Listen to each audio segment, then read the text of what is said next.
U.S. Congressman Mike Honda, who has been at the forefront at steering efforts to resolve the issue of wartime sexual slavery by Japan, is back in Korea for a 5-day visit. In a session with Korean reporters, the lawmaker, who is of Japanese descent, called on Japan to take action on the issue. Kim Min-ji has the details.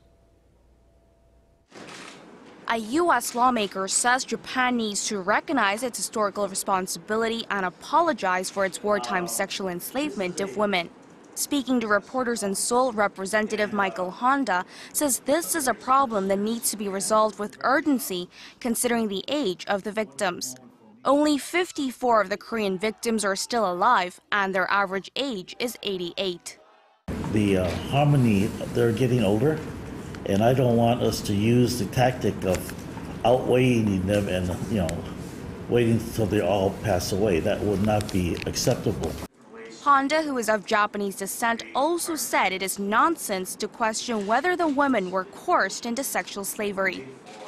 Coercion was there, and it was a great part of why girls and women were kidnapped into sexual slavery.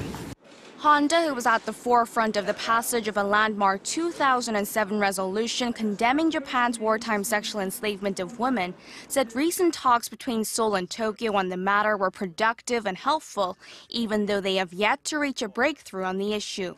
The lawmaker said that the U.S. will continue to communicate with the Japanese Prime Minister to move the issue forward. Hopefully now we can move this issue forward to create a greater political pressure and peer pressure to the government of Japan. The Japanese-American lawmaker is in Seoul for a 5-day visit, which will take him to a house for former sex slaves, as well as a string of meetings with government officials. Kim Min-ji, Arirang News.